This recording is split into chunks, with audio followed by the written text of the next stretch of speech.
ടൂറിസവുമായി ബന്ധപ്പെട്ട് നമ്മൾ പറയുന്നത് തൊഴിൽ സാധ്യതകളെക്കുറിച്ചാണ്. അതോടൊപ്പം തന്നെ ഇവിടെ ജീവിക്കുവാനും നമ്മൾ നിരന്തരമായി മുന്നോട്ട് പോകുമ്പോൾ ഒരു ജീവനോപാധിയായി നമ്മുടെ ടൂറിസത്തെ മാറ്റിയെടുക്കാം. അതിനുള്ള ഈ സാധ്യത ഏറ്റവും ബന്ധപ്പെട്ട് കിടക്കുന്ന ഒന്നാണ്.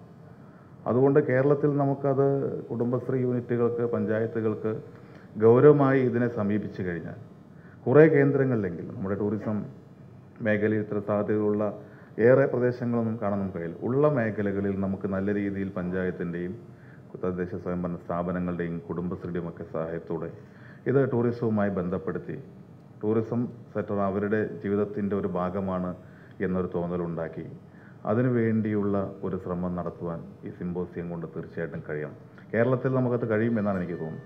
കുമരകം നമ്മുടെ മുന്നിൽ ഇതിനകത്ത് വളരെ വിജയകരമായി ഈ പരീക്ഷണത്തെ അതിജീവിച്ച് നമുക്കൊരു മോഡലായി നമ്മുടെ മുന്നിലുണ്ട്.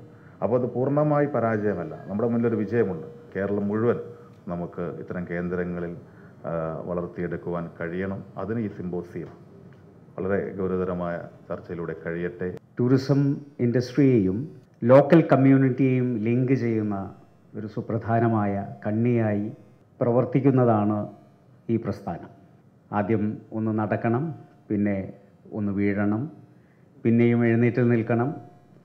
എന്നാൽ ഓരോ പടികളും ചവിട്ടി സർവ്വതിനെയും കീഴടക്കി നമുക്ക് നാളെ ലോകത്തിൻ്റെ മുന്നിൽ കേരള മോഡൽ എന്ന് പറഞ്ഞുകൊണ്ട് നിൽക്കാൻ സാധിക്കുന്ന ഒരു വിപ്ലവമാക്കി ഈ ഉത്തരവാദിത്ത ടൂറിസത്തെ മാറ്റാൻ കഴിയും എന്ന ശുഭപ്രതീക്ഷയിലാണ് ഞാൻ നിങ്ങളുടെ മുന്നിൽ നിൽക്കുന്നത്.